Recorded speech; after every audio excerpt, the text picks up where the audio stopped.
Well, here it comes. It's that 4-fan roll, yeah, we ride real slow. Texas bass hitting while the Carolina flow. From the whistles to the winds, every tale they record. Adam and Jack hold it down on 4th and Ward. Southside swing with the coach and Lord. Real life stories, yeah, they back for more. Turn the beat up loud, let the truth restore. You locked in now with the 4th and Ward. I'm just trying to wake up a little bit. Yeah, I'm trying to recover a little bit. You good? I was till practice today. Took a little spill at the dunes, broke my coccyx. Dang, Napoleon. Yeah, right. No, like we were doing, it's not Oklahoma drill, but it's like three offensive linemen, three defensive linemen. Everybody's got a name for it. A running back, running, you're between the bags, right? I call that skull period. Yeah, Skull I think Island. Clemson maybe called it Paul drill or W drill. You know, everybody's got a name for these things. Yeah. We call it Stain drill. Insert mascot name drill. Yeah, you know? exactly. Yeah, it was like right after King Kong came out, I started calling that Skull Island. I like that, actually. I might start calling it that. But we were doing that. It's our first day full pads in the spring. So energy's high. That's how we're starting the day. And so like I said, those agiles or bags, whatever you want to call them, are your borders, right? And there's 3 deep, spaced out a little bit. And I don't know why. I usually don't. But, you know, everybody kind of crowds to the side of those agiles. And then, you know, a group of them go that way. Somebody's blocking, finishing a block over there or whatever. They get tackled out there. Everybody's like, whoa, trying to back up. Well, I thought I was safe. I was standing behind the defensive group. So I'm like watching, looking at the back of the defensive line, and I could see the running back. I could see everything. I thought I was safe, right? The only way I'm getting hit is if that running back makes it all the way through, and I can't get out of the way quick enough. Well, we had a guy go, great rep. I mean, put the kid, bulldozed him, blocked him, finished his block. Here's the problem. I'm like backpedaling to not get rolled up. There's a bag on the ground that I didn't see coming. So I trip over the bag. I'm falling backwards, and I'm athletically inclined enough to at least roll and just pop up, make it look good at least. And so I do my little reverse somersault thing, and I pop back up, grab my papers, and just go right back to it, right? Well, I heard a little something when I hit, you know, my knee did something weird, my bad knee. Not only that, it was the one without the ACL already and all the other problems we talked about.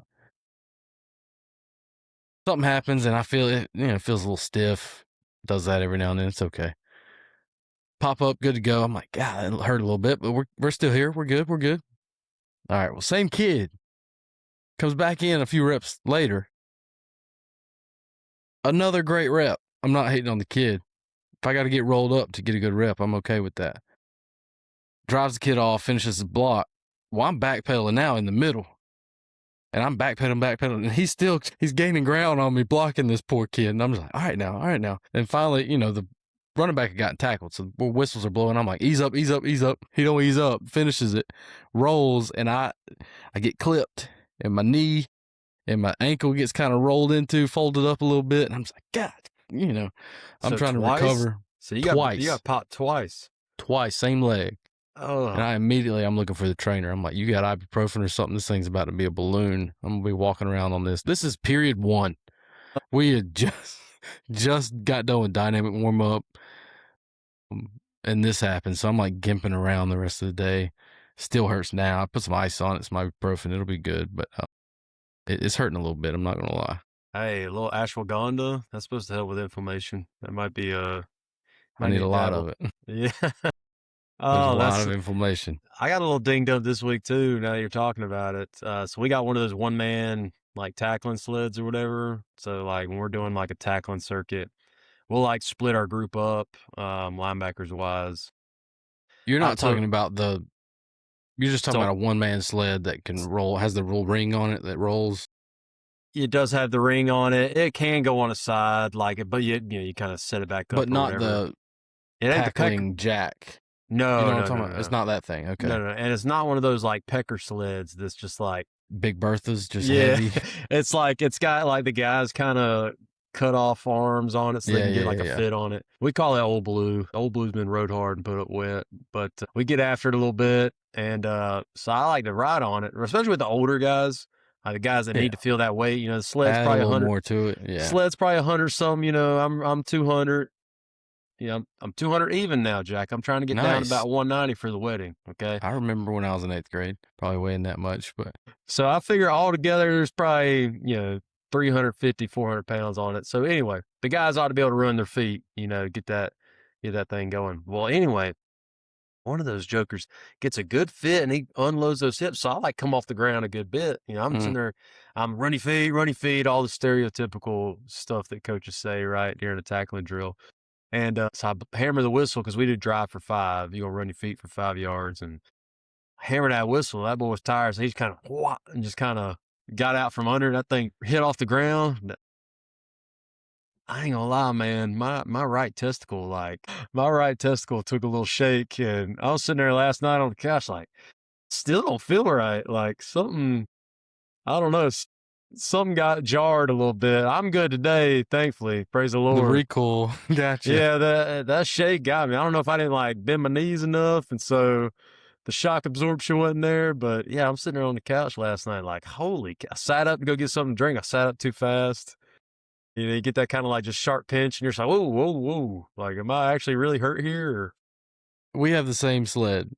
And I would use it, dude, let me tell you, we had this 3-man sled. I've never seen a behemoth like this in my life, okay? So it's a 3-man sled.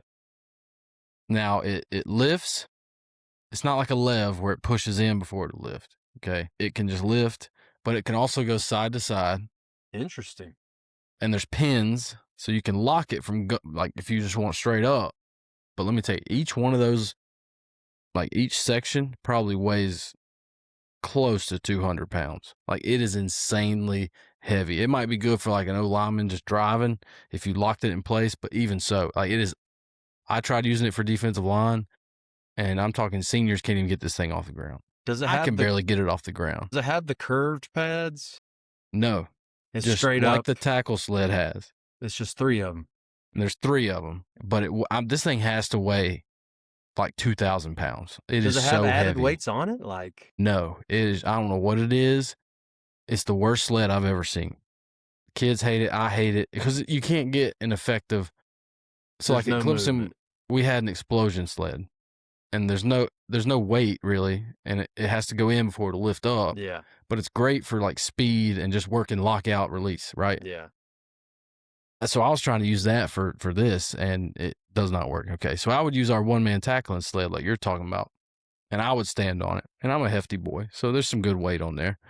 And I would have my ball on a stick, the trademark D-line coach thing, right? Yeah. On the sled. So I'm holding on to the hoop, stick on the ground because we got to go on the ball. And I snap it, and he drives, and somewhere in that motion, the stick had gotten through my legs, and I didn't realize it. Well, it comes down. Like the milk crate challenge, when I came down, it hits the ball, and that ball, like the old cartoons, like the rake, shoots the stick end up, uproots me. And I'm talking like I said, all right, we done with Indy. We coming together. We got something over there. Go to coach over there on the other field. You're talking about like when they step on the rake or whatever in the cartoons. And it hits their goes, face. yes. Right, but between my legs, just straight uppercut, middle of Indy. And so it hurt. Really, I was down for the count for like 5 minutes, and kid felt so bad. I'm like, "It was a good rep, man. Good rep. Just go on over there. Go on over there. Think coach needs you over there." You gotta be careful, man. I already got 4 kids, but like you ain't got any. Yeah, you gotta protect the McNuggets still. Like, dude, it was rough. That's bad. Speaking of rough, okay, we talk about this time of year being spring fever, kids getting squirrely. Man. Apparently everybody was getting squirrely, okay? So, Jack, we have like this, we call it the skywalk or whatever, and it's hard to describe. Our freshman center, it's the connection between our freshman center and our 10 through 12 campus. And it goes over a road, like a service road that cuts through campus. Okay. So it's like you're a level up. Like there's a road that goes underneath it where they can get back to the dumpsters and all that kind of stuff. in the interior of the campus. All right, so we're doing some kind of drill yesterday. I think it wasn't a fire drill. It was a shelter in place. That's what it was. A storm drill, like tornadoes coming. Well, when they built the freshman center, they added storm shelters to the freshman center. Because it's something you have to kind of have out this way because of just the frequency of tornadoes and stuff. Yeah, I didn't think about that. I don't know how this would work, but if you have more than X amount of time, 10 through 12 is supposed to try to get migrated to the storm shelters in the freshman center. They're supposed to use the skywalk to get there. All right, so we're doing a severe weather drill today. Right before the severe weather drill, I'm sitting there talking, and they're like, "Did you hear what happened to the skywalk?" And I'm like, "No." And they're like, "Yeah, a truck hit it." I'm like, "But it's up." Yeah, what is this, a transformer? Like what? So apparently it was like a garbage truck. You know, they have the arms that like grab the canister and dump it. Well, apparently the garbage guy didn't lower the arm all the way. And I've got the picture of it right here, actually. Let me see. And so that arm just punctured the side of our skywalk. Like, check this out right here. It's some damage. Yeah, so it like shot the arm through the skywalk. Okay. Well, the problem is like if we actually had an emergency, like and we need to get to those storm shelters, we got to cross however many people over that to get there, into those storm shelters or whatever. So it was just ironic. This is all happening on the same day. And I'm sitting there like, you can't make this stuff up. I swear it's a Seinfeld episode. So anyway, they're going to get an engineer to come out and get it all doctored up. But yeah, we are scraping across the finish line of this school year. That dude definitely got fired. Yeah, I'm willing to bet he might not be allowed back for waste management or whatever company he works for. Who knows? Yeah, that's a tough go. Yeah, that's rough. I mean, he just ran. I mean, did he forget to put it down? How does that? So, it's got those arms or whatever, right? Yeah. So I guess he just didn't. Maybe he thought it was like the automatic windows that it's going to go all the way down on its own. So he just like tapped the button. Maybe it was his first day on the job. I don't know. But yeah, it stayed kind of up and he just right into the building. Yep. That ain't That's good. where we're at. That's where we're at, man. We wrapped up spring ball today. Or yesterday, technically. We did equipment return today. But you guys still have about another week, right? Yeah, so we are in week 2. Right? Yeah, we're in week 2 of spring ball. We'll go all this week, and then Monday we have a spring game scrimmage kind of thing. And that'll wrap it up for us. And then, our school year isn't too much longer after that. I think we graduate the next day. And then a few more days for underclassmen. Actually, just a couple more for exams and stuff. And then we out. There we go. And let me tell you, it's that time of the year where the gym is the most popular place to be the entire school day. And I even put up signs on my door. I'm surprised I didn't get in trouble, but it just says students, really bold. Students, no, you cannot come in the gym. We don't care if, your teacher said you could, you're done with your work, you're bored, all these other reasons. And it says sincerely PE department. Put it on all the doors. Didn't work. Did not work.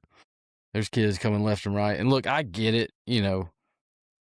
If you run out of, you finished your curriculum or even like end of course, EOC courses where the test is over.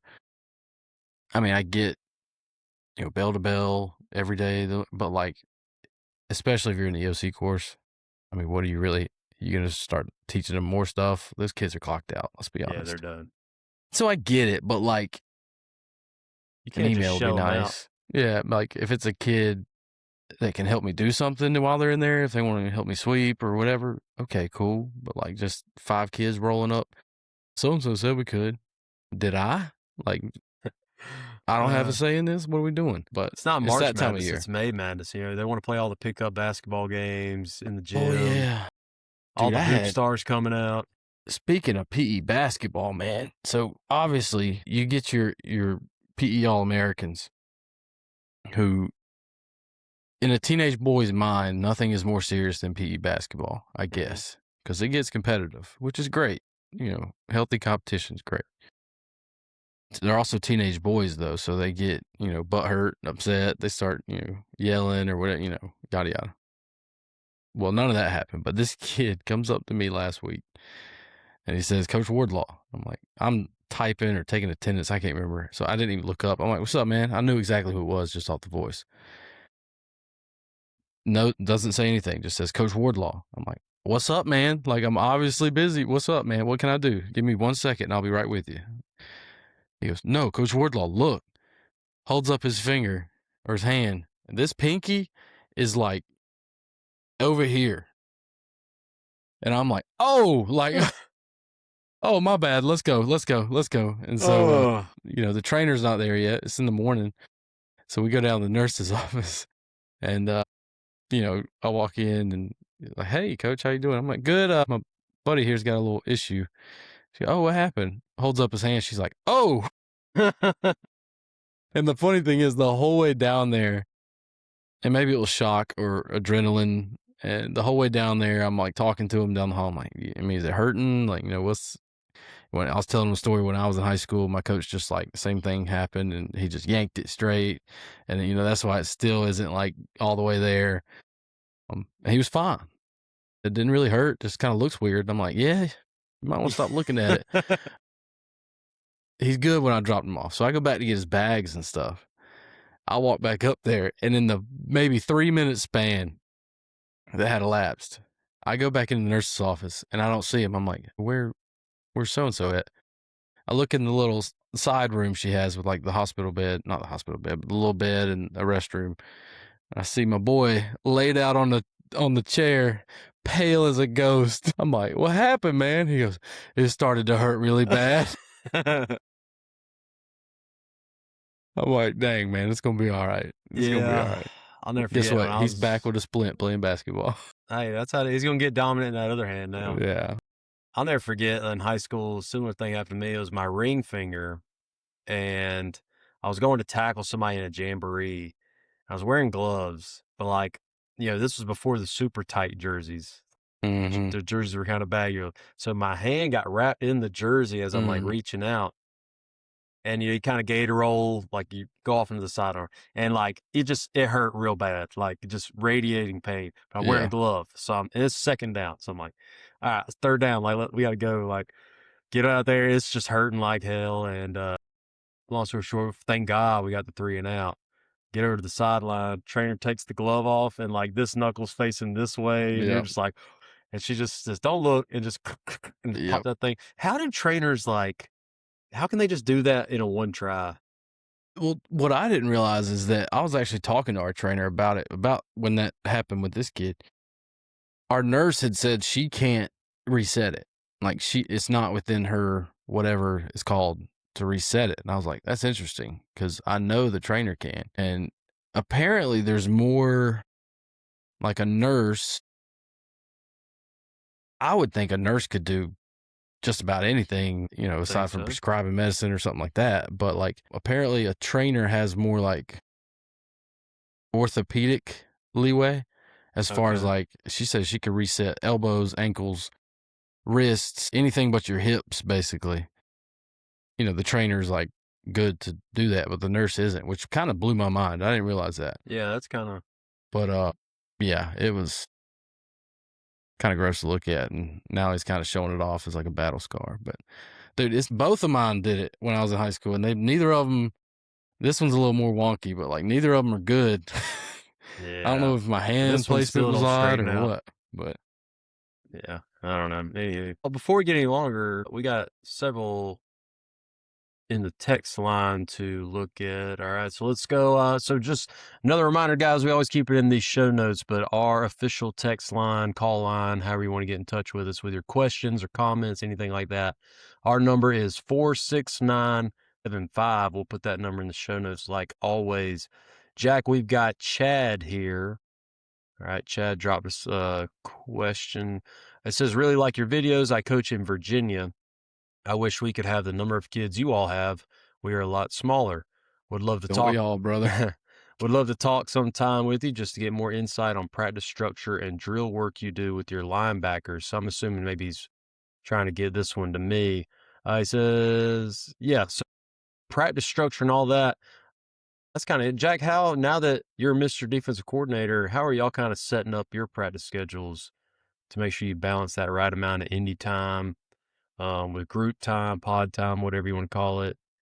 Yeah. Is there a certain flow you guys use?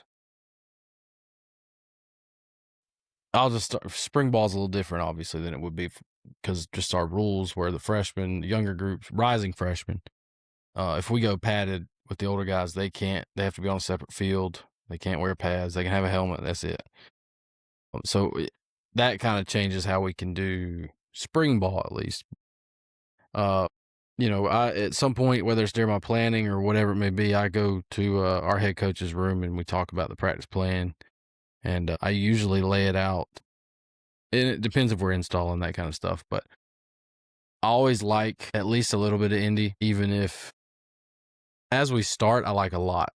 Just getting fundamentals, for D-line stance to start, get offs, hip work, whatever we can do. But as we kind of progress and move towards install and certain coverages and stuff, I've started to move more towards like maybe 1 or 2 periods of individual. And then I usually go with some crossover stuff maybe, or if we can group linebackers and D-line together and just work on front stunts, whatever we need. And then the coverage guys, they go work on some of that, like whether we're installing some 2-read stuff and I just want them to get some slowed down looks at making those reads, whatever it may be. And then I usually like to come together as a full group. And like today, we did some perfect plays or like pursuit drill. Mm-hmm. Whatever it may be, just as a whole group. I actually like the perfect plays thing a lot because, we're on air. So, like, if you can't get your assignment on air, it's a problem. And, we'll throw a ball, have a guy catch it, and everybody's busting tail to get to that ball just to kind of set the tone for summer and later on in the fall. But spring's a little different. It's a little more learning, teaching, install. Mm-hmm.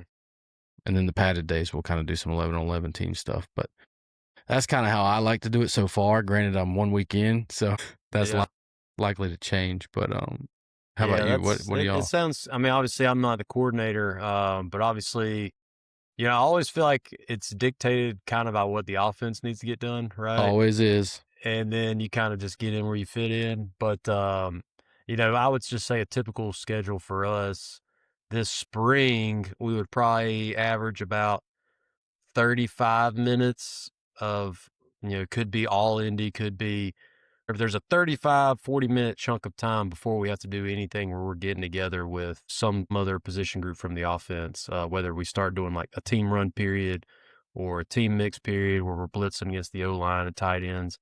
And then we always finish with team in season on a Monday or Tuesday. We'll throw 7-on-7 in there as well. Mondays and Tuesdays in season for us are really long. So, let's just say for sake of easiness, we got a 40-minute kind of chunk. I would say we probably get, we used to always start off with a tackling circuit. Everybody on defense. We had 3 stations. Everybody's rolling through 3 stations. When we get that thing polished and down pat, we get that knocked out in about 10 minutes. Then we truly break into Indy for another, probably 20 minutes, I would say. We've gotten here in recent years more towards tackling by position group and just kind of working it in, giving position coaches that flexibility there, which is fine. I think it's been good for us. We get to kind of work on, shocking and shedding and then getting to a tackle. Maybe it's a gator tackle. Maybe it's this other kind of tackle. But I do always kind of like when we do the full team tackle circuits because I get to see all the position groups and I get to just coach some different guys for even if it's only 10 minutes.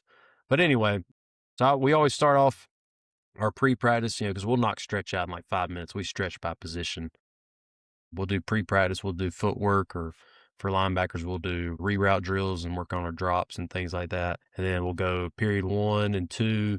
It's usually some form of a mini tackle circuit between the linebackers. Then we might have some split time between outside and inside backers. If we're kind of having a year where we're going to do more odd stuff and we spin down one of our outside backers a lot, it's a good chance to kind of work on those in-man reads, work on mesh reads, with the RPOs and stuff. Just whatever we need to get knocked out for about maybe a 10-minute window. Then we'll always come together, all the linebackers come together for full line reads amongst ourselves. And then we'll take about 5 minutes at the end of our chunk of time and just hammer out as many stunts as we can, especially if we're putting on new stunts. If we got an opponent coming up that we put in something for, we'll get that all knocked out. Then we start, we might do a front seven stunt period, kind of like you were talking about, get the cans out. We're kind of nailing them on the cans. We might do 2 setups for JV and varsity, just to get more guys more reps. And then we'll, for the most part, at least take 10 minutes to get together as a defense and got my formation guys. We'll throw formations at them. It could be top formations from the opponent we're playing that week. Our offense gives us a million formations, so we could show them everything in the book, and our offense is going to come out with something different when team period comes around in spring. But just going through all the calls, all the checks to motions, things like that as a whole unit. And then boom, we're off to team run or 7-on-7, whatever we're doing next. So that's kind of the general flow of our practices. I always kind of liked a fast start. There was one year where we started every practice with just best on best, and it's 3 plays and it's 5 minutes tops because we practiced really fast that year. And it was just literally the best look you could give each other. Like, we're just trying to run a basic call, but we're just trying to set the tone that it's full tilt boogie is the best we got versus the best we got. Make a little competition out of it, right? They got 3 downs to get the first down or something like that, just to get the juices flowing. And then we scatter into, whatever we were doing at the time. But in recent years, we've done more small picture, and it builds up to big picture, and then we finish with team. And that's, for different logistical reasons, kind of why we've shifted that model. But I always like doing just a little bit of team first, or some kind of big, like you were talking about, get out there for Skull Island, and we'll start off just to get the grease hot, get the boys lathered up, and get everybody excited. I don't know. I always thought that was kind of special, but I don't know. That's just how we do it. But hopefully, Chad, that answers your question. Let's see here. Here we go. This one's from Rodney. All right. Rodney says, not sure how you ended up on my feed, but I'm glad you did. I coached high school football in Georgia for 5 years before deciding that it wasn't for me. Your videos allowed me to go down memory lane. My last game was coaching the 3A state championship game in 2016 against Cartersville, quarterbacked by Trevor Lawrence. Keep doing what you're doing and rooting for you guys over in Georgia. Appreciate that, Rodney. Man, for his last go around was against T-Law in the state championship game out there in Georgia. It's kind of going out with a bang. Of course, I don't know who won that. I mean, I'm assuming T-Law was probably the man amongst boys out there for Cartersville, but I know he was at Clemson, so I would imagine he was doing that in high school too. But yeah, appreciate that though, Rodney. All right, here's one, Jack, that you might can answer now that you're a coordinator. This one's from Brian. Brian reached out and asked, how many classes do your coordinators teach? Full load, baby. Full load for Jack right here. And our previous coordinator too, full load. Yeah, we grinding, baby. Yeah, y'all grinding out there. I know. I think our head coach has 2. I think so, 1 less than a full load because I still get a planning period. But yeah, coordinators are still 3 classes a day, 1 planning period. And you get a planning period every day? Right. Or is it every other day? I got you. So every day. You're getting what? Y'all are straight block, so you get straight 3 block schedule. Classes a day? Yeah. I got 3 hour and a half classes. Well, I mean, when you're in the gym, you got to assume that they're going to have as many sections of that as possible. I mean, yeah. We got some stuff in the works for next year, though. I'm excited about it. PE department-wise. So I think that'll be a good change. Moving on up in the world. But, yeah, no, it's a full load. And, look, I get it. I'm not in there teaching Algebra 1 and EOC course. But they're still the same kids. And in my defense, these kids now have projectiles. And there's more of them. And there's probably 3 times as many. And let's be honest, my PE 3, 4, 5, 6, 7, 8, which we offer for some reason, let's be honest, there's a reason they're in there, okay? They need those 4 PE credits. Yeah, so it's it can be dicey, but I love them. And I get overstimulated sometimes, but I'm sure every other teacher does too. But yeah, I've kind of seen some different spots. I mean, definitely out here, it's more of a norm for coordinators not to have to teach at the higher levels. Yeah. In the bigger schools. But definitely, you hear about smaller schools or whatever where coordinator for one sport's also an assistant for baseball, right? He might be coaching 3 sports, right? He's teaching a full course load, right? Just kind of depends on the circumstances. But I would say, like, topic wise, our coordinators are usually in some kind of like credit recovery class, or some kind of. But we got a lot of dual enrollment kids, so maybe they're just supervising the dual enrollment kids who are logging on to their college classes, and they're just happen to be sitting in the room, so you're kind of just supervising them. I mean, there was a year we had a defense coordinator that taught psychology during the day. Obviously, our schedule's a little different with the athletic periods built in and stuff. The last 3-4 years, I teach two sections a day, just because of how my setup is. Yeah, it kind of just varies depending on what the school needs are. Sometimes you might have slated for these positions and you don't have the numbers to justify needing all those sections, so you would take one off the load of the coordinator from having to do some of the credit recovery and that type of thing. But yeah, it works different at different places. I've seen some people where it might be a grade school out here where the defensive coordinator is the ISS teacher or something like that. So I don't know. It just works different at different places with what you might be teaching and how many sections you might have. Depends on if your school's 8 45-minute classes, right? Or is it straight block, or is it modified block? I don't know. There's a lot of, just depends on where you go. Yeah, so hopefully, Brian, that gives you a little more insight there. But yeah, the real key would be, if you could find that sweet spot where it's, the credit recovery probably be a solid spot. I think astronomy is a great spot to be in, mainly because I just like space. It's pretty cool. Yeah. I mean, if you teach something you like are interested in, it definitely makes it a lot better. But yeah. And Jack, did you see they unreleased or they unsealed some of these UFO files last week? Yeah. Yeah. Dude, I'm about to have to rewrite my whole curriculum. Like, I sat there in class like, guys, scratch what the plan was. They just dropped the UFO files. And so I showed them how to get on the web page and like download the documents. And like, we're sitting there just clicking through pictures and videos. I don't know. I really like what I do. We'll see. I think they did say there might be some changes in the works just because our school's growing like crazy and they might have to create more sections. But I don't know. If I'm still doing astronomy, to me, that's a win-win. That ain't too bad right there. All right, here we go. This one is from Maddox. He says, do you have any advice for a freshman on how to show out to the coaches? So we got Maddox, a freshman here, wanting to stand out for his coaches. Dude. Attitude? Effort. Attitude and effort, yeah. I give you that. I know that's not the glamorous answer, but those, if you're the kid that's complaining or making excuses or dropping your head after you get beat on a long ball, whatever it is, I notice that. Versus the kid who's like, all right, man, it's good. Next play, let's go. Kid that's always the first one to run in when I just say I need an end. And boom, here's this kid pops out of nowhere. I mean, I notice that kind of stuff. And now, obviously, there's a skill and talent part of that. If there's a kid who, I mean, this is competitive sports. If there's a kid that's better than you, you just got to work technique, get stronger. I mean, it sounds too simple, but it's the truth.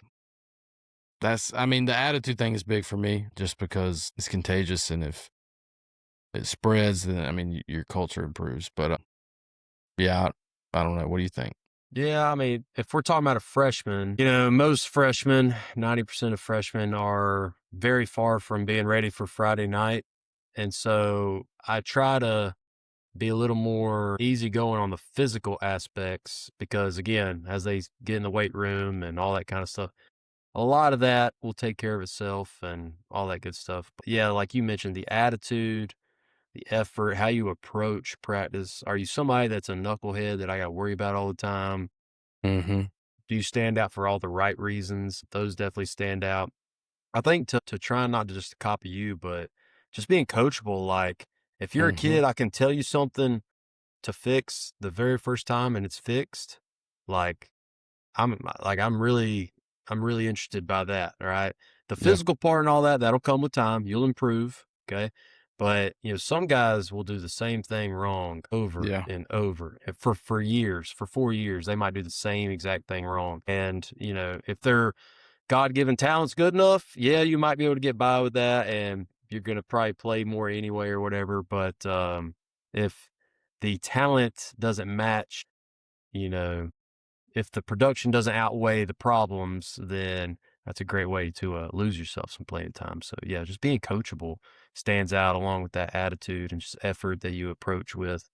I don't know, physicality. Like if you're a freshman, but you are super physical, like we're trying to get really specific here, playing with your hands. If you're a freshman that is just good at playing with your hands, creating space, getting off blocks, right? Those kind of specific things, that goes a long way, right? Because a lot of freshmen, it's just ram your shoulder or chest into somebody, run straight into somebody, no trying to slip or get around a block or anything like that. So those things kind of stand out from a more technical standpoint. But yeah, I don't know, Maddox. Hopefully that answers your question a little bit. On the same coin, though, again, this is competitive sports. Just because you have a good attitude, you show up every day, doesn't necessarily mean you're going to get to start. Yep. Some kids get that misconstrued. And I'm not saying that a kid that never shows up on game day is going to play over you, because that's unacceptable. Yeah, they shouldn't be on the team. Right. The sole, just the fact that you have a great attitude, because ultimately we have a job to do. We got to put the best group out there to put the team in the best chance to win so that we don't get fired. Yeah. Okay. It ain't personal, but we have to evaluate talent and put them in the, the best kids out there. And just because you have a great attitude, I'll love you as a coach. You're a great kid. I love having you on the team.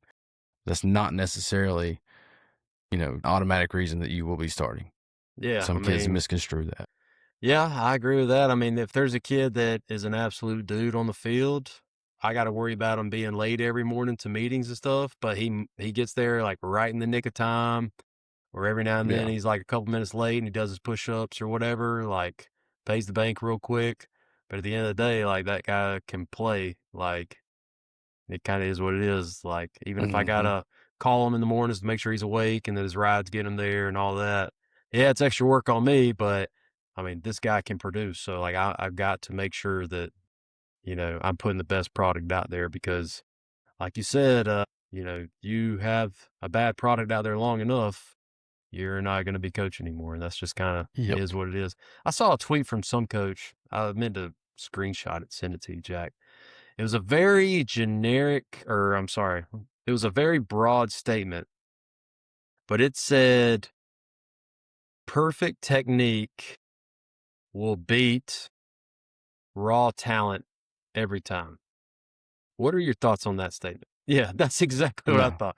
Because I'm just picturing a string bean freshman going against a 6'8", just freak of nature. That kid's, even technique, that ain't going. No, there's laws of physics for a reason, and throw him. Like let me teach you about what is it? Newton's second law? All right, force equals mass times acceleration. This is how I spell it to my kids every year in class when I have to do my little physics lesson. Look, I might have a giant football player who can't move at all. He's going to have this amount of force that he can create, right? I might have a tiny player that can move super fast, but they might create the same amount of force, okay? Well, guess what? Like, it ain't always those extremes. Like, sometimes there's a dude that is extremely big and extremely fast, and now he's quadrupled the amount of force that he's playing with, and you might be the same speed, but a lot less in size, or you might be a lot slower and whatever. Like at the end of the day, I don't agree that perfect technique. No. Generally speaking, it'll give you a better shot. Sure. Yeah. It might maximize what your guy's able to do and how effective he is. But like at the end of the day, if you're lining up across from a specimen, and your guy's not a specimen, he might just get run over. That's going to happen. What's the question again? What was the second one? Technique versus what? Well, that was just a tweet I saw, but it was... What was this? Physicality? It was perfect technique beats raw athleticism or something like that. I wish I had screenshot the tweet. Something to that effect. Okay. But like let's do this here. Let's assume we have two kids who have the same athletic ability, like exact mirror image. The one with perfect technique, yes, will beat the one Yes, with raw agreed. athleticism. Agreed. But that's a big no kid are starting on the same level. Tell me 2 kids who are exactly the same. I mean, we got a pair of twins, and even they're not the same. Right. You know, like there's differences. Yeah, that's disagree. Yeah, I don't know. I think he was just trying to farm bait. It was on Twitter. So. Yeah. All right, a couple more here, Jack, and then we'll be through with the text line. Again, our number is 469-726-9875. That number's in the show notes. All right, we got one here. Hi, my name is Josias. I hope I'm saying that right. I'm 6 foot tall, around 100 to 160 pounds, and I'm really interested in starting to play football, even though I don't have any experience yet. I do have asthma, so I wanted to ask if there's still a way for me to safely play and be part of a team. I'm willing to learn, work hard, and put in the time to improve. I was wondering what steps I should take to get started and if there are any opportunities or programs you'd recommend for someone like me who's new but motivated. I'd really appreciate any advice you can give. Okay, Josias. 6 foot, 150, 160. All right. We don't know a year or anything like that. All right. I think he's never played football or sports before, but I think he loves the idea of playing football or sports, which is great. Mm-hmm. He says he does have asthma. So what are some ways he can safely play? I'm not a medical expert, but depending on how severe the asthma is, buddy, like there's only so much realistically you might be able to do. I don't know what you think. That's the main, like he has asthma and he's concerned. He is, what was the question here? Are there any, let's see, I'm trying to read back through. He sent us a long message here. He was wondering what steps he should take to get started, if there are opportunities or programs that we would recommend to someone who's brand new to football. So he's starting from scratch. So he's just trying to like, where do I begin? Okay. So that makes it a little easier. Like he's not saying I'm just going to jump in there and go out and with for the it. doctor. Yeah. Ask them if this is something they think you can handle. Your coaches aren't doctors. I mean, they may be, some of them may have doctorates, but they're not medical doctors. I know a coach with a doctorate. I'll be there soon, hopefully. What do they go by? Doctor. They go by doctor or coach? Coach doctor. It'd probably be Dr. Coach, right? Dr. Coach. I was thinking about that. Doctor. Whenever I finish mine, I'm like, Dr. Coach might be it. Dr. Dub. I don't know. Anyway, but aside from that, I would highly recommend the weight room if they have some kind of, you know, whether their school does it or whoever, some kind of after school weights program, whatever, just to get your body. Let me back up a little bit. I don't know how physically active this kid is, but he needs to go outside and do, if he's never done anything before, walk and then jog and then run. If he's already done that stuff, normal kid, running around, whatever, then I would go start trying to go to some weightlifting or maybe try to get as a class. And then I would just talk to one of the coaches and ask them what they think their first steps should be, whether that's summer workouts or whatever it may be. That's kind of the route I would go, though. Yeah, I think you definitely want to start slow, Josiah. I would not recommend just first day in the fall jumping out there in the heat of August. And if you have an inhaler, make sure, this isn't directed at you in particular, this is my experience with some kids, make sure the trainer or you, or give the trainer a backup one. Keep yours in your bag or whatever, if that's allowed. And make sure the nurse has one. Dude, I can't tell you how many times we've gone to run a mile in PE and asthma. Everybody's got asthma all of a sudden. Where's your inhaler? I don't have one. Then you don't have asthma. Like, I don't know what to tell you. Like, I'm not a doctor and I know that. And, if you can't afford it, whatever. Okay, I get that. But, like, this isn't, y'all just making this up. One kid said it. And I have, like, it's in his record that he has asthma. And now you're all trying to hop on board because I told him if he needs to take a break, puff his inhaler to do it. Anyway, sidetrack. It's late. My ADHD is acting up.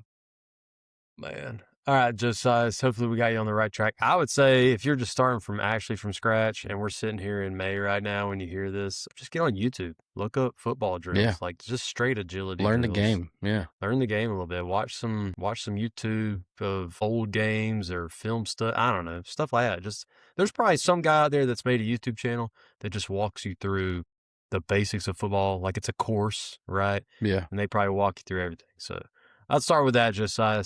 And then our last one here, this one is from Chris. Okay. It says, hey, I've been following you for long. Okay.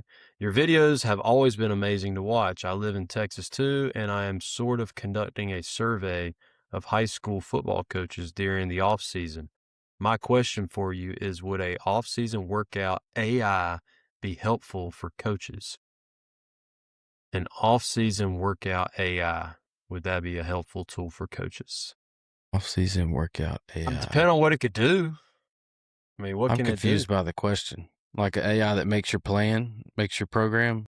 Yeah, that's my thing. What does the tool do? I mean, if a kid can take his max on bench and like it takes the maxes or whatever, and the kid can individually plug them all in, and then it can put out every set, weight, reps that he's got to do for the next 8 weeks, and he just pulls up the date on his phone for the workout, or we could put it on a big board or something. I don't know. I mean, that would be simple instead of, cause how do you guys do? We print off the sheets. Well, it's already done. Check out Varsity IQ if you haven't, because I've already done that. Anyway, I won't go into a whole sales pitch about that, but varsityIQ.app, check it out. All right. What was his name, Yeah. Chris? Sounds Check it like out. Jack's already beating you to the punch. I told y'all he's getting on his programming game. Yeah, Sounds it's like nuts. you were reading people's minds, Jack. Yeah, and it does a lot more than that too, but I'll let y'all look into that. It's proprietary, so relax. Oh man. But yeah, no, it would be useful. Yeah, I agree, and that's why I kind of did it. That kind of tool. And I was actually talking about, and I know I'm going off on tangents, but so like in every other course, content area, data is a big thing in education. Data-driven decisions. And in like performance training, it's already a thing. You track maxes, you track whatever it is. But like even in my PE class, I have a fitness portal that kids use where you can track goals. They can set a goal. They can see their benchmarks. Just making the access to the data easier, I think, is a big hurdle in like PE classes or in weightlifting when you have 80 kids. It's hard. I'm not saying a teacher can do all that, perfectly, but systems like that can really help if the kid can just log on and see their stuff and their plan, their program, their goals, all that kind of stuff right there on their phone or the Chromebook, whatever. Ooh, I think that is a gap. If he could pull up on their watch, that'd be pretty sick. Oh yeah, that would be awesome. That is a gap that I think is there. He's on the right track for sure. Sounds like Jack's already got a leg up on it though. Sounds like what'd you call it? Victory IQ? Varsity IQ. Varsity IQ, sorry. Varsity IQ.app. Coming soon? It's already live. Go check it out. Okay. Can we put it in the show notes after this? No, you ain't got to do that. All right. All right. So moving on here, Jack, we've gotten some drip or drowns submitted here since we last got on. Do you want to pull those up real quick? You might have to. My 6 screens are messing up on me right now. I'm not. That's all good. Let's see scared to click anything. Might lose it all. All right, here we go. So for the folks just joining us, I'll try to give y'all the fast rundown. All right, we are in the midst of collecting uniforms from high schools across the country. These are submitted by people who visit our page, and then other people that visit the page can then cast their vote on the uniforms that we are looking at. So we call this drip or drown. Drip means it looks good. Drown means it does not look so good. And so we're creating a rating system. It's crowdsourced, so nobody can say we're playing favorites. It's truly off of what the people are thinking. All right, so we've got our first one here for this week's episode. This is from Ocean Springs, Mississippi. We got the Ocean Springs Greyhounds. That's a pretty cool mascot. Yeah. Sitting at 50% right now. Okay, we got Under Armour jerseys. We got the silver tops. I do love a good silver helmet. Maybe it's the Cowboys fan in me.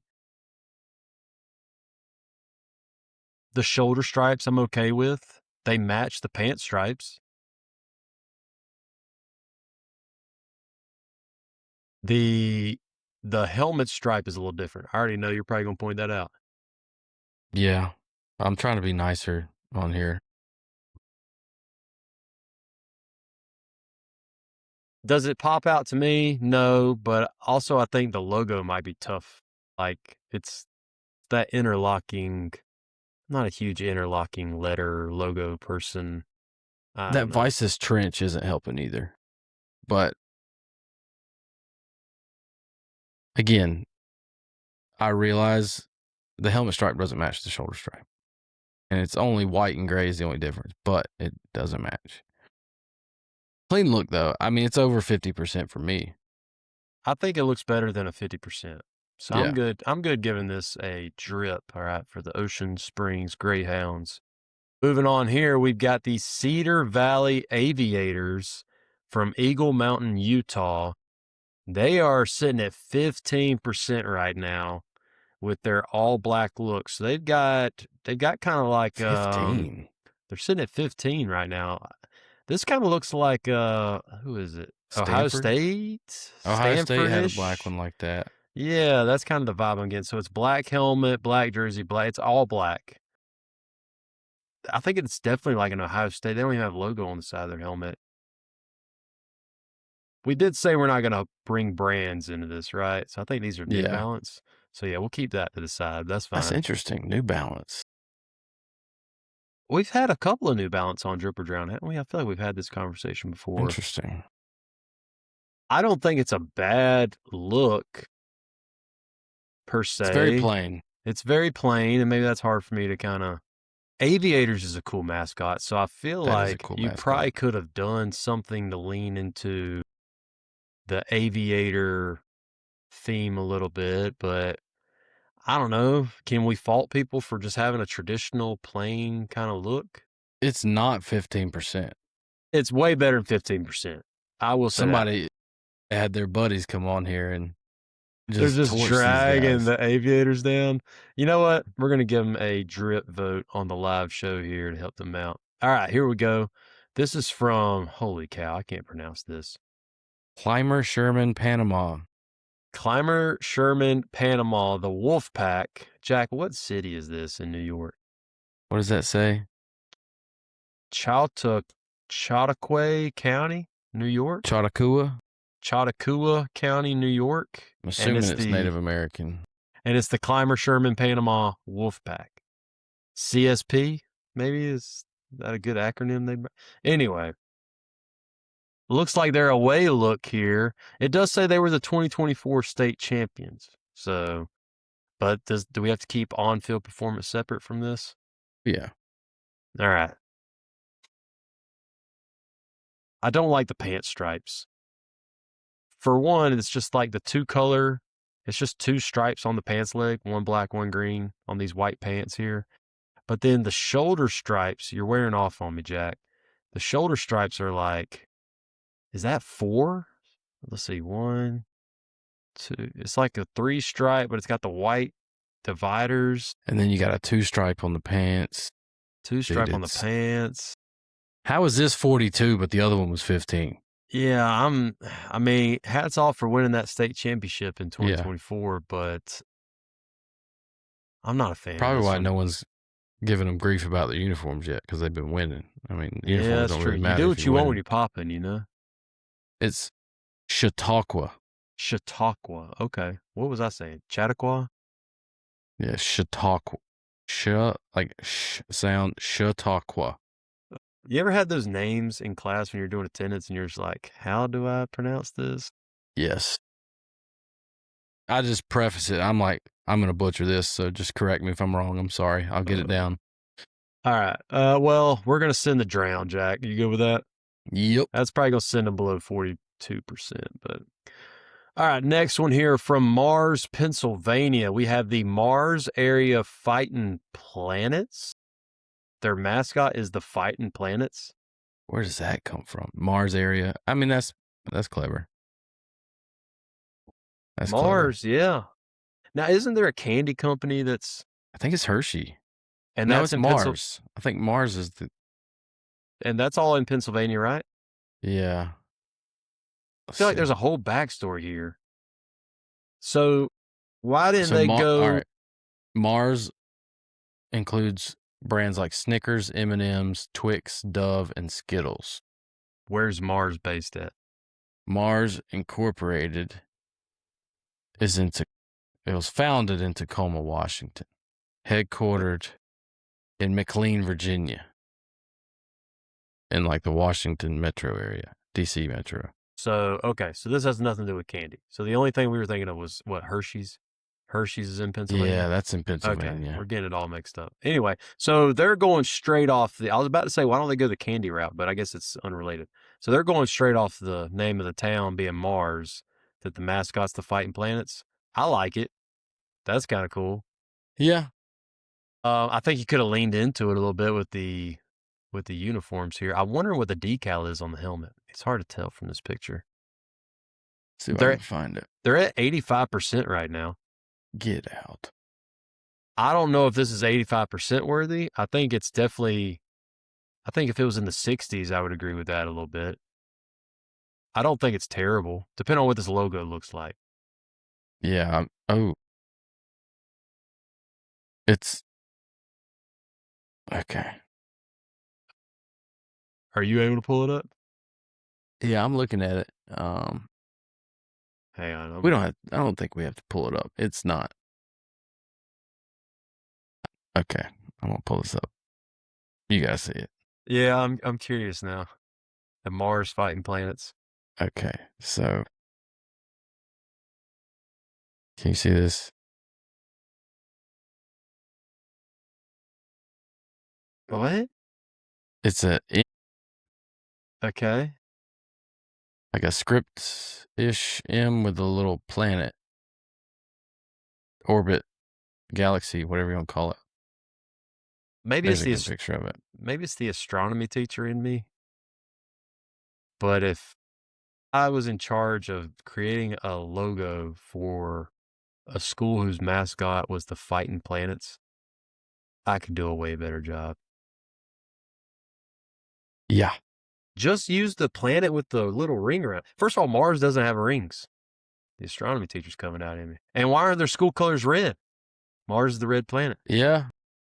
I don't know.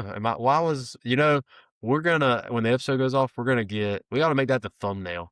Is like what the logo should be for these guys. I'm getting on my soapbox now. It's yeah, it is what it is. All right, we'll get back to drip or drown right here. Okay, so I don't think it's 85%, and for that reason, I'm going to vote drown. All right, the next one here from Oakleaf Plantation, Florida, sitting at 86% right now. We have the Oakleaf Knights. I wonder how close this is to UCF, because they're the Knights too, and they're black and gold. So it looks like an away uniform. I like the gold stripe. I think it's a pretty clean look, actually. I think they executed it well. They're not going to lose points on the different shoulder stripe because the stripe in the shoulder, the white gap there, matches the jersey. So it's not really. Okay. It's not really, a different color, if that makes any sense. Like, it's just part of the jersey, in my opinion. And so they got the blue, gold, blue, which matches the helmet. The helmet stripe's tapered. I like that. It's got metallic. See, That's I don't like solid, a man. tapered stripe, but that's just me. It has to be done right for me. But I like it. You think it's 86%? I mean, that's getting close to 90. No, it's maybe high 70s for me. High 70s, low 80s is kind of what I was thinking. So maybe we push them back to that territory. I'm going to say drown for that reason. I think it should be in the drip category. You know what? If we think it should be drip, we need to vote drip. Yeah, I've been going off that rule. Like Yeah, over let's do 50%, I'm giving it a drip. Yeah, that's a good call. We're going to give it drip. Shout out to the Knights. All right, we've got from St. John's, Florida, another Florida school right here, the Creekside Knights in St. John's, Florida. They're sitting at 31% with these uniforms right here. Kind of like it's a black helmet, kind of a flat color, black jersey, red pants. No logos on, no decals on the helmets though. I wonder what that's all about. Maybe this was like picture day. Well, they would have it logoed up for picture day. I don't know. Maybe they go with just a plain look. This is definitely 30. This is definitely drown for me. I hate that it's going to push it into the 20s, but if that's what the people think. Yeah, it's almost like Texans vibes without decals on the helmet would go a long way. Well, yeah, if you're going to do like stripes and stuff on the jerseys, put some on the helmet. Like, I don't know how you would match kind of this stripe style, but I don't like the numbers either. The numbers kind of look strange. I don't know. I'm saying drown for sure. Yeah, I agree. All right, we're back at the top. I think we already did 96, right? That's from way back when. All right, so yeah, we had a few to get through there. Guys, we'll put the link to Drip or Drown in the show notes, as always, so you guys can upload uniforms. If you got, uniforms you think are great, you got some pictures you want to share about them, they can get voted on, or you can just go through. Jack, we've had, I think, almost 3,000 votes cast Holy on moly. Drip or Drown. So yeah, it's kind of taken off. Since we launched that probably a month ago, maybe getting close to it. So yeah, we're somewhere in there. I think it's between 2,000 and 3,000, but it's climbing. So people hopping on there and letting their voice be heard on it. One of the other new features we came out with, guys, here recently was our Friday Night Pulse. Okay, so we're still pretty new to Friday Night Pulse, but it is not only a collection of stadiums from across the country that people can submit and add to, but you can go on to a stadium you have attended a game at, or if you're a coach out there listening, you've played at a venue and you've got some experience, but you can actually rate the stadiums on these different criteria. And then down the road, once we've grown this enough, people who are going and visiting whatever stadium out such and such, it's the first time going, they can pull up the Friday Night Pulse score, see that, hey, apparently they got rough locker rooms, or maybe they got really nice locker rooms, or maybe the home crowd gets a little gnarly, maybe the band plays really loud. I don't know, but you can see all that and get a composite score of stadiums from across the country. So, Jack, I thought it would be cool to pull a stadium up that we have both been to, played at, coached at, and that is Marlee Gambrell Field at my former job, Belton-Honea Path High School in South Carolina. So this one got added to the database.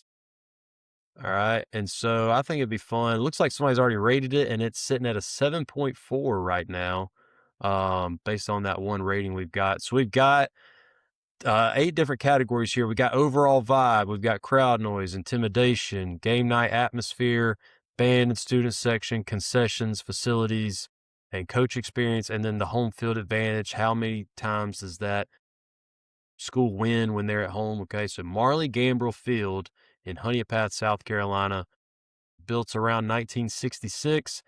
And Jack, I actually got to work for my very first year. I got to work with the man that the stadium's named after, Marlee Gambrell. He was a long-time equipment manager for him, really nice guy. Man, he took care of the coaches, like all the things that coaches normally have to worry about, getting pants folded, stuff getting washed, all this and that. Marlee always took care of that for us, and man, just he was an awesome person to. I hate I didn't know him longer, but he passed away that first year I was working there, and man, the whole community was in shock whenever that happened. But so it's awesome they eventually named the field after him. So we're gonna give it a rating right here. So if we just click rate this stadium, okay, overall vibe. So Jack, you've been to BHP. I've been to BHP. So it's a It's a 3A in South Carolina. Yeah, Been 3A. really good in recent years. A lot of good tradition. For Vibe's me, good. I mean, that's a football town. it's a football town. That's what I was gonna say. Like the vibes are there. Like Yeah. they call it Bear Nation, and Bear Nation, they always show up. I mean, you got kids all over playing their pickup football games, right? They got the people out there. I'll never forget, we'd be out there setting up for a home game, and it'd be 3:45, and people are already getting in the stadium and putting their little seat savers down, so that when they came in later, they had their spot, saved, and they wanted that 50-yard line, top row of the bleachers set up. And I mean, currently, whoever rated this already gave it a 10. 10's perfect. Yeah, it's hard. Ideally, there's no 10s out there. Yeah, 10 is perfect. And I feel like it's hard to say anybody's perfect. It's a football town. I'm good with giving it a 9. What are your thoughts kind of on it? I'd probably go 8. I mean, it is a football town, but like I'm trying to be very critical with these. I And got when you. I say Okay. like there's probably not a single place out there I'm going to give a 10 on anything. Just because that's how hard it should be to be, you know what I mean? Yeah. A 10 But I should think mean they're something. definitely a solid 8. I mean, Yeah. it's a football town, small town in America. Like it's what the TV shows are about. You know what I mean? Yeah, I agree with you there. Next one here, crowd noise. Now, depending on the game is my thought. Because Yeah. sometimes, depending on the schedule we used to have, you'd be playing like a cupcake or whatever. And, but like when it's a game, like when it's a big time game, like it is a big time game. Yeah. They got a good student section from what I remember. It's got a 9 right now with whoever rated it before. It's not a 9 for me. But again, it is I would say crowd because noise. unless it's a big game, the visiting bleachers, which shouldn't be a fault to Yeah. the home They fill it up crowd. pretty good, the home side. They do fill it up The pretty home good. side gets filled up. You want to go? I'm leaning like 7. Okay. All right. Intimidation factor. How much it rattles visiting teams? I would say you're going to play a good high school team. Like if you're going to be rattled, you're going to be rattled already without. Yeah. I don't think you're going to see anything here that's going to have you shaken. I don't think it's necessarily. And are we rating the, like you said, they've been really good lately, and I think that is more of an intimidating factor Yeah, than I don't the think you're going to stadium see itself. There's not going to be like when I'm thinking of intimidation factor, like I'll never forget we went to go play Longview. I talk about Longview all the time. I feel like that's because it's a special place to go watch a high school football game. There was dudes in the crowd barking like dogs at us as we're going out on the field, like louder than everybody else in the crowd. Just grown men barking at us like dogs, and not that that's intimidating, but like you don't see that everywhere you go. Like, Yeah. I ain't gonna say you're sitting there quivering, but like you don't see it. And they take their band and as you're warming up, they march their band in laps around the field, and they're just playing their fight song nonstop as they're doing these laps around the field. Then like you're sitting there, a ball might roll off onto the track, and like you got to stop because their band's coming through. It's almost just like poking the chest out kind of thing. I don't know, little stuff. I don't know. I'm gonna go 7. How do you feel like that? Yeah. That's solid. Game night atmosphere, so lights, jumbotron, video boards, fireworks. So no jumbotron. Dude, they've got the lights though now. The they cut on and off light show when they score and that kind of thing. Okay. I mean, yeah, this one's pretty strong for them. I'd probably give them again probably an 8. 8? Yeah, they got a good entrance. I mean, they got It is cool how it's kind of boxed in. Like they got that like multi-purpose building and all that. We'll get down to facilities here in a second. All right, band and student section. Energy of the band. Here's halftime. I remember that first run out. They rub the bear, then they take the field. Right, they got the flags going, bands going. I mean, that's all cool. Usually, the student section had a pretty good turnout. I don't know. 7, I'm good with. I'm good with a 7 or 8. Yeah. I was leaning more towards 6, but I'm good with 7. Okay, we'll leave it at 7 then. We'll split it down the middle. Concessions. Now, I have not. Yeah, I don't have a clue. All right. So actually, I do know a little bit about concessions because way back in the day, on Sundays at film meetings, we would get in the concession stand and go grab some Reese's and stuff. But it's ballpark food. Like there's nothing. Like they're not making brisket nachos or anything like that. Yeah, you go to some places out here and people are selling tamales and stuff out of the concession stand. Yeah. Leave it at a 5. I mean, I think it's just a standard high school concession stand. Yeah. All right, here we go. Facilities and coach experience. We got 2 more categories left. So the press boxes, the sidelines, field. Give them a bonus if there's no track. Well, they got a track. Press box is dated. There's not enough room in the press box because, like, it's They got a lot of people there covering games and things like that. So it gets full in that press box. We're coaching off the top of it. We'll say though, like when we play there and we bring the equipment truck early, they do have a guy rolling around on a gator to like get the stuff and drive it to the other side of the field. That's nice. That That's go very in with, nice. that goes with coach experience. That's a good That's point. for me. I'm not having to lug those huddle boxes as far.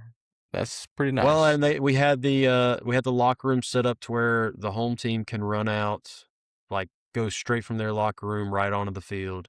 Yeah. Visitors, right, go in that same building, just off to the side in the side locker room. That's how it works still, right? I mean, that's pretty, you're not having to go out in a pasture or something at halftime and step in an anthill or something like that. I would say the facilities are pretty good, actually. Yeah. You thinking like an I'd 8? probably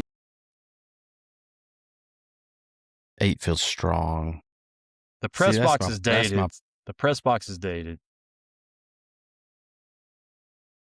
I'm good with 7. Yeah. The whole concourse is pretty good. They got the little bear statues all over the place. Mm-hmm. Yeah, that's kind of neat. But all right, home field advantage. So attendance, crowd density. There's no splotches in the crowd, and then their win history at home. I would say in recent times they've had a lot of success at home, right? Yeah.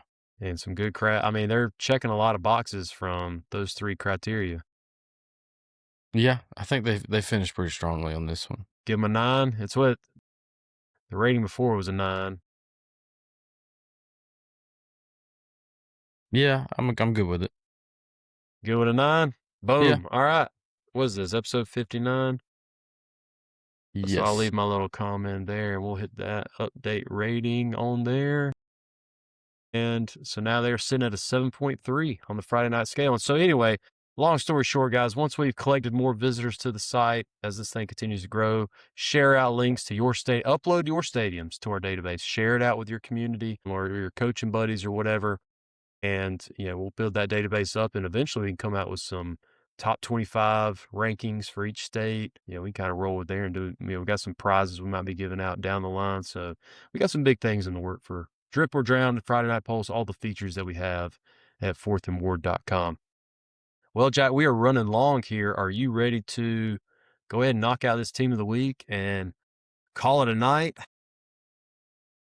Sure am. I bet. Very Y'all much looking forward to it. We do. Nice. I'm sorry. No, it ain't. No, it's not that bad. I'll be all right. So, I'll be all right. Team of the week, episode 59, Gridiron Spice. Y'all know the drill. Use the code. It'll be in the show notes. Get 10% off your order. Jack, we did make a little change to how the wheel works now, right? And how representation on the wheel. Have we made that change? Yes. So essentially, I equate it to like the multiplier rule that South Carolina has for enrollment numbers. But basically, the more votes a certain team gets, nominations for a team of the week, the bigger their slice will be on the wheel. So, AKA, they get a higher chance of getting picked if their slice is bigger, if you're a math guy. But yeah, so the more you nominate your team, the bigger their slice is, the better chance they're going to have at becoming the team of the week. And I don't think we announced it yet, so everybody's still equal slice right now. But as we get more nominations for the same team, these slices should adjust, get bigger, that kind of thing, and that team will have a better shot. So go out there and nominate them. If you're Sheldon C.E. King or whoever nominated them that's out there listening, and you're like, man, we're the longest team on the wheel. All right. Well, share the link with your buddies and get y'all slice of the pie a little bit bigger on this team of the week wheel so we can get y'all off of it. But yeah, all right. Episode 59. Let's figure it out.